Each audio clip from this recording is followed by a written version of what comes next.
من يهده الله فهو المهتد ومن يضلل فلا هادي له.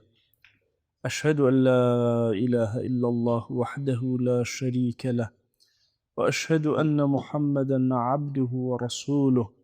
يا أيها الناس اتقوا ربكم الذي خلقكم من نفس واحدة وخلق منها زوجها وبث منهما رجالا كثيرا ونساء، واتقوا الله الذي تساءلون به والأرحام إن الله كان عليكم رقيبا. لپاش سپاس و ستایشێکی بێهەمتا بۆ کردگاری مەزنوو، داواکردنی درود و ڕەحمەت بۆ سەرگیانی پاشی پێشەوەی مرۆڤایەتی محەممەد صلى الله تعالى عليه وسلم.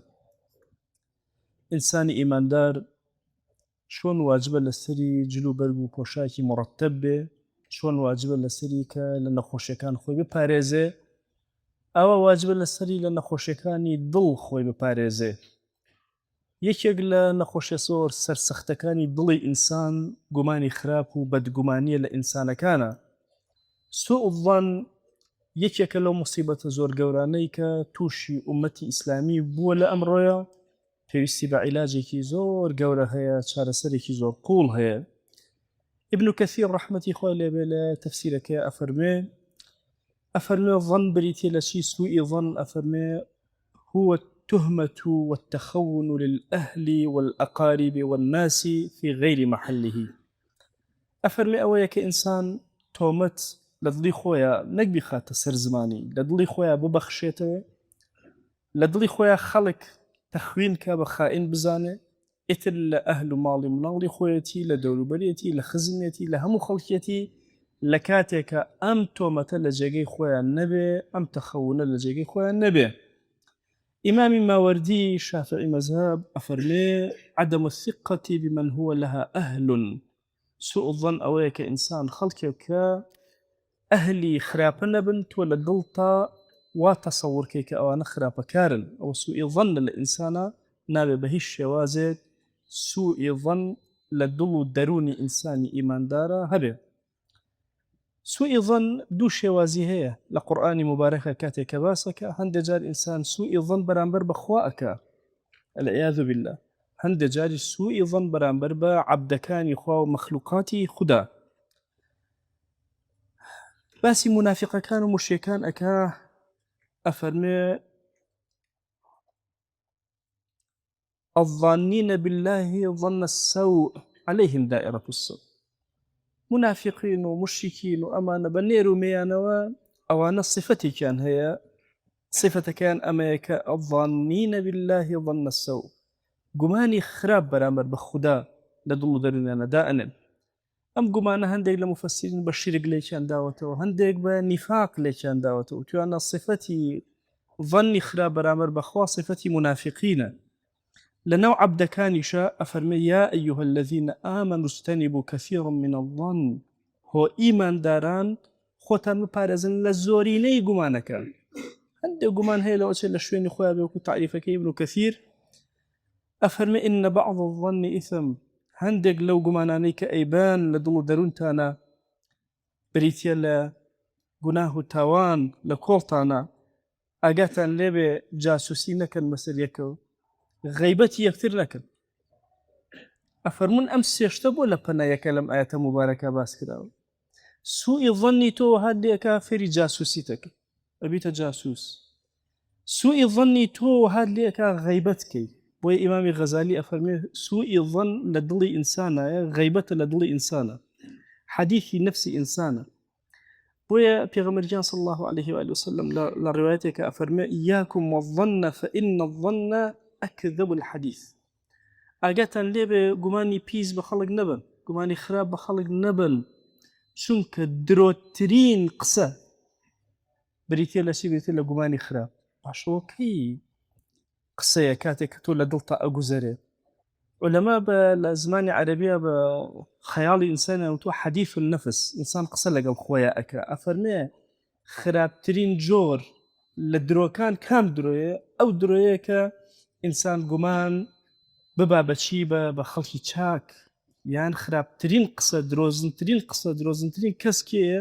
ئەو کەسەیە کە گومانی خراپ لە دڵیا هەیە بەرامبەر بە ئیماندارە.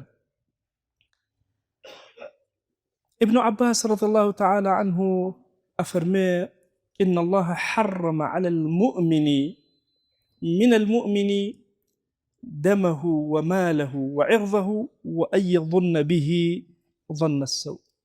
أفرمي إيه خوا جل جلاله كومەڵە شتی لەسەر ئیمانداران حرام کردووە لەسەر یەکتر، چۆن خوێنیان لە یەکتر حرامە، شەرەف و ناموسیان لە یەکتر حرامە، نابێ غەیبەتی یەکترکەن، چۆن ماڵ و سەرەت و سامانیان لێ حرامە، گومان بردنی خراپیش لە دڵیانە بەرامبەر بە یەکتر حرام. ئێمە ئەمڕۆ لە زەمانێکە ئەژین عەزیزان، زەمەنی گومانە خراپەکان، ڕاگەیەندنەکانی ئەمڕۆ هەر هەمووی لەسەر گومانی خراپ مامەڵەکە، ئەخلاقی پاکی ئیماندارانشان تێکەڵ کردووە لەگەڵ ئەو گومانە پیسەی خۆیان. هەمیشە عوسڵمان بە سووئی ظن سەیری یەکترکە. ئیمامی عەلی رضی الله تعالی عنه فەرمێ ئەگەر کۆمەڵگا پاک بوو بە هیچ شێوازە نابێ گومانی خراپ بەدڵ تابێت. هەموو گومانێکی خراپ بزانی ئایا گوناهبار بوو یان نا، سەیری کەسەکە کە سەیری کۆمەڵگاکەک.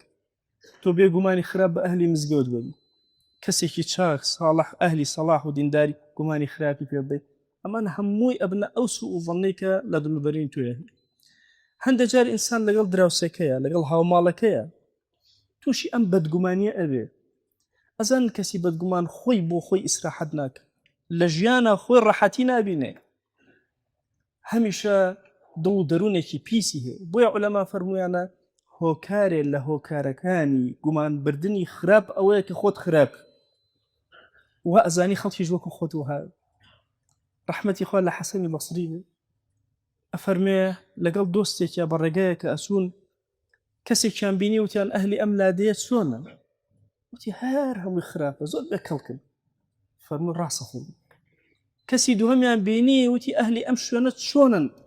وتی هەمووی ئەهلی سەڵاح و چاکە و خواناسی. وتی ڕاستە فەرمووی. کەسی سێهەمیان بینی وتیان ئەهلی ئەم شوێنە چۆنە؟ وتی وەڵا باشی تایە و خراپی تایە. و فەرمووی ڕاستەکەی. کەسەکەی لەگەڵ حەسەنی بەسری بوو پێی قوربان تۆ لە هەر سێ جارە فەرموود ڕاستەکەی. فەرمووی هەر کەسەیان بە نەزەری خۆی قسەی کرد، ئەمیان پێیوا بوو خۆی خراپە هەموو خەڵکی خراپ، ئەمیان پێیوا بوو کە خۆی چاکە هەموو خەڵکی چاکە، ئەمیش بینە بینە بوو.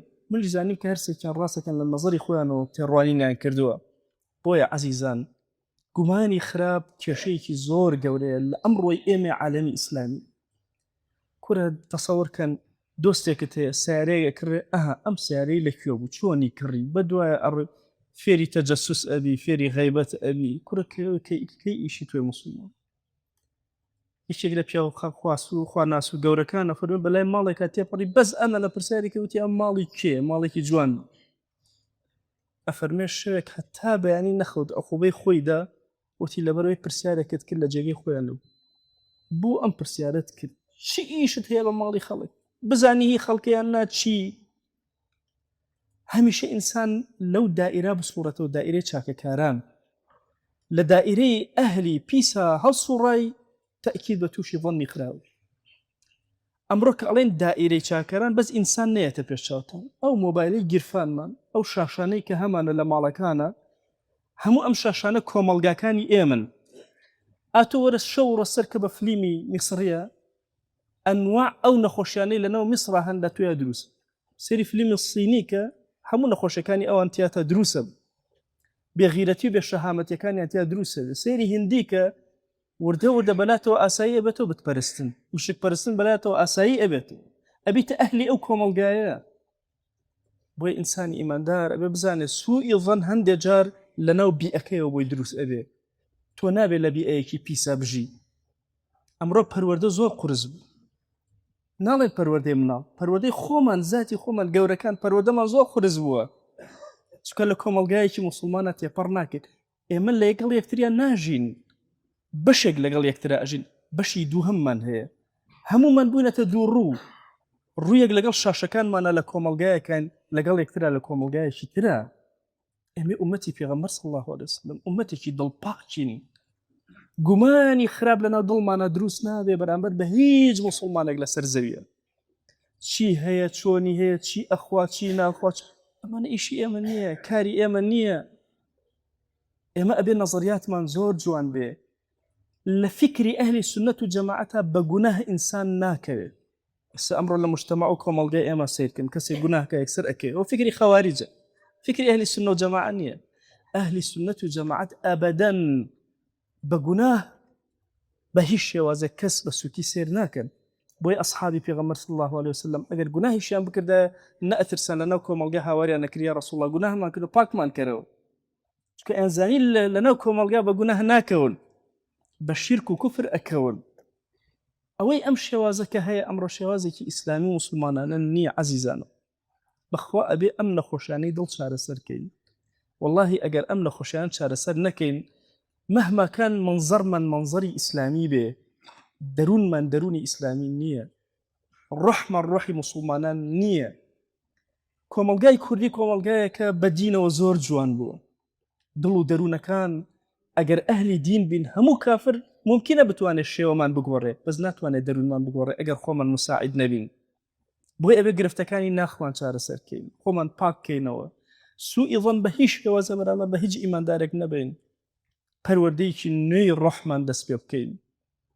والله ئەگەر ئینسان هەموو چەند ڕۆژجارێک بەسەر خۆیان نەشکێتەوە، تاتی لەم زەمانە نەفسی خۆی پەروەردە نەکاتەوە، ڕای نەگرێتەوە، بە توندی لەسەری نەوەسێ، محاسبەی نەکا، کاتی ئەزانی نەفسی خۆی لەدەستداوە، کاتی ئەزانی لەناو جێژاوی ئەنواع جۆری تاوان کە لە دڵ و دەرونیا دروست بووە گەوزاوە.